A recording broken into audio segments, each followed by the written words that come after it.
Good afternoon. आजकल total media में, paper में, हर जगह एक ही चीज़ का चर्चा चल रहा है। आप भी जानते हैं मैं किस चीज़ की बात कर रहा हूँ। मोदी जी का पंजाब दौरा और उसमें उसकी काफिला को रोकने वाली बात। और इस मुद्दे पे चाहे कांग्रेस दोषी हो, चाहे बीजेपी दोषी हो, चाहे एसपीजी कमांड हो, चाहे इस मुद्दे पे सोशल मीडिया में तमाम लोग सारे चर्चाएं कर रहे हैं। तो मैं उस मुद्दे पे बात नहीं करूंगा कि ये लोग क्या चर्चा कर रहा है, किससे चूक हुई, कैसा चूक हुई, नहीं हुई है। ये मैटर पूरा अलग है। मैं अब जिस मुद्दे पे बात करने आ रहा हूं, यह है प्रधानमंत्री की सुरक्षा। प्रधानमंत्री, ये प्रधानमंत्री जो आज के डेट में कोई पॉलिटिकल पार्टी सारे ये बोल रहा है कि मोदी जी भारत के प्रधानमंत्री है, तो उनकी सुरक्षा का सभी दलों को जो है जिम्मेदारी होना चाहिए। बिल्कुल सही बात है। लेकिन आप लोग, मोदी जी जब शपथ लिए थे, आप उस समय का, क्योंकि मैं कोई वीडियो बनाता हूं उसको एडिट करने का कोई ऑप्शन नहीं होता है, ऐसे ही बैठ के बना देता हूं।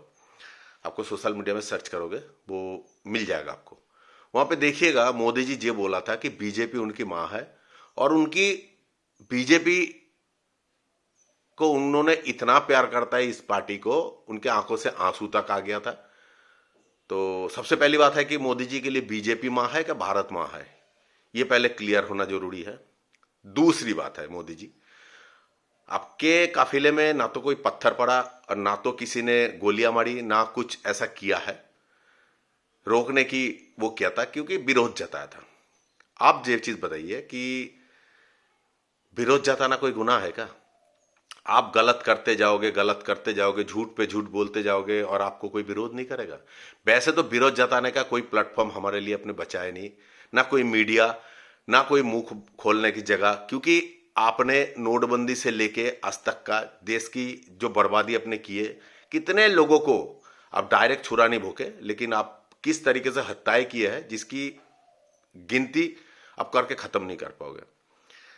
कई बार डिबेट में देखा गया है, मैं आपसे एक बात जो मैं करने जा रहा हूं, आप लोग इसको बहुत ध्यान से सुनिए।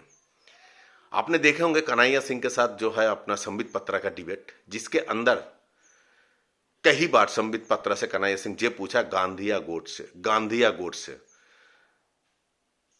संबित पत्रा ना कभी गांधी बोले ना गोडसे बोले। इसके मतलब ये ना गांधीवादी है ना गोडसेवादी है। तो ये कौन सी वादी है ये आप समझ लो। अब गांधी जी तो है नहीं, गांधी जी की नीति पे चलने के लिए तो मोदी जी बोल नहीं रहे, क्योंकि गांधी जी तो एक गाल पे थप्पड़ मारने के लिए बोलते दूसरे गाल बारे तो बढ़ा दो। सुभाष बोला एक गाल पे थप्पड़ मार दो, दूसरे पे भी मार दो, सुभाषवादी। तो ये मोदी जी जब इतने लोगों को, मोदी जी की गलत डिसीजन की वजह से आज जो किसान इतने जो काला कानून लेके आए थे, पहली बात है ये अगर कानून काला नहीं होता तो वापिस क्यों लिया आपने? क्योंकि आपके पास कोई चारा और था नहीं, आपको वापिस लेना ही था। तो ये काला कानून आपने लाया और उसके वजह से इतने आदमी की मौत हो गया, जिसकी जिम्मेदारी से आप भाग रहे हो। खाली ये नहीं है, आपने इस देश में एक मिडिल क्लास बिजनेस को और वो बिजनेस को, सारे चीजों को आप खत्म करके इस तरह का स्थिति देश में पैदा कर दी है, जो आप तक शायद सारे बातें आपको पता है, लेकिन लोग आज जो है 10 किलोमीटर दूर में कोई लोग हो, उनको इन चीजों का खबर नहीं मिलता। कैसे मिलेगा? क्योंकि जो मीडिया था उन्हीं के थ्रू ये सारे खबर मिलता था। मीडिया आपने पूरा खरीद के रख लिए, पूरे टोटल।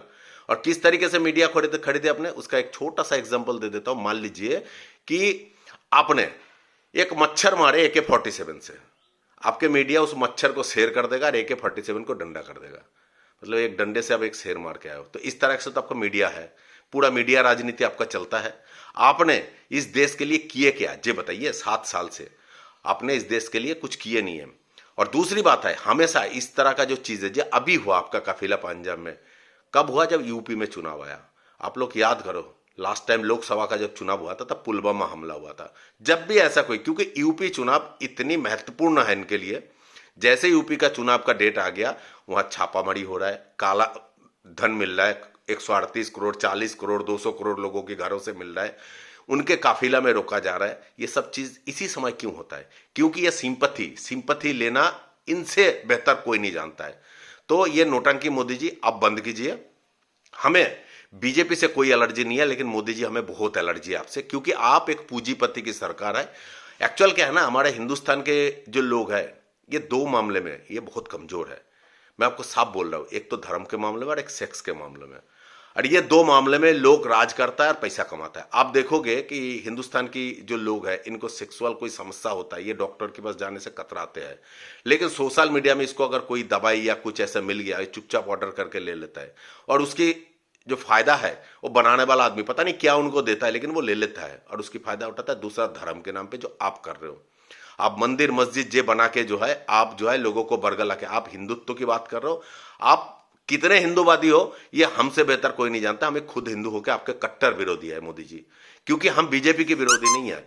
बीजेपी के विरोधी इसीलिए नहीं है कि हमारे मेरे नजर में इस देश में जितने प्रधानमंत्री आए, मैं अटल बिहारी वाजपेयी को एक नंबर पे रखता हूं। उनसे जैसा प्रधानमंत्री आज तक देश में ना आए ना कभी आएगा। सो मोदी जी, इस समय आपके पास दो ही चारा है, या तो से पुलवामा टाइप का जो आप गेम होता है और उसके सिंपैथी लेके आप उस समय आ गए थे दोबारा, अब फिर आगे आपको इस तरह का आने के लिए। लेकिन मोदी जी, इस बार बीजेपी का जहां तक है जो अगला एजेंडा होगा, ये आपके जगह पे किसी और को प्रधानमंत्री कैंडिडेट घोषणा कर दे तो शायद फिर से टिक जाए, नहीं तो इस बार तो आपका 2024 में सफाया एकदम पक्का है। क्योंकि झूठ और फरेबी और लोगों के साथ जिस तरह से आपने खिलवाड़ किए हैं, आप अपने सुरक्षा की बड़ी चिंता है, लेकिन देश की जनता आज कितना असुरक्षित है, जो भूखे मर रहा है, जिसका जानकारी आपको होते हुए भी आप बोलोगे आपको नहीं है। सब जानकारी आपको है, आपने क्या किस हालत में लोगों को डाल दिया आपको अंदाजा भी नहीं है। आज आपने कितने बिजनेस, कितने लोगों की रोजी रोजगार सब खत्म कर दिया आपने। तो आप अपना जो कुछ भक्त लोग आपके हैं जो बीन बजाते फिर रहे, और ये मीडिया राजनीति आप बंद कीजिए। और अभी भी समय है आपके पास 2 साल, थोड़ा सा देश की विकास के लिए, और जिन बिजनेसमैनों को आपने खत्म किए जिस बिजनेस को, उनके लिए आप सोचिए। आज तक मैं आपको पहले भी बताया कि आपने नोटबंदी करने के बाद एक ऐसा कमेटी नहीं बनाया है कि जिसमें आके लोग अपना जायज जे इस नोटबंदी के कारण से जो आदमी इनकी बिजनेस बर्बाद हुआ, ये सड़क पर आ गया, उनके लिए कुछ नहीं किया आपने, कुछ नहीं किया। अभी भी समय है मोदी जी, आप इस तरह का पॉलिटिक्स करना बंद करो।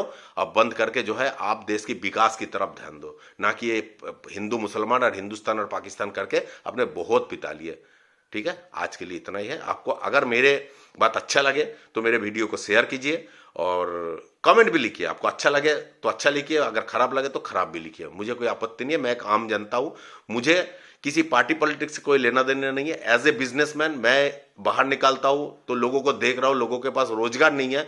जिसकी कैपेसिटी एक 10,000 की काम करने की भी है, वो 2,000 की काम करने के लिए तैयार हो रहा है, क्योंकि रोजगार नहीं है, उसको अपने बच्चे पालना है। इनके तो बच्चे जनता पाल रहा है। और दूसरी बात है मोदी जी, आपकी जो सुरक्षा की बात आप कर रहे हो ना, ये सुरक्षा आपको जो प्रधानमंत्री, आप भी एक आम आदमी थे, आपको उस प्रधानमंत्री तक इसी पब्लिक ने पहुंचाया, और उसी पब्लिक से आपको इतना खतरा हो गया है। थोड़ा सा शर्म करो और इस तरह का नोटंकी बंद करो। और मीडिया को भी यही बोल रहा हूं कि यही चर्चा जो दिन भर चल रहा है इसको हटा के देश की विकास की कुछ चर्चा करो जो अच्छा लगे। धन्यवाद।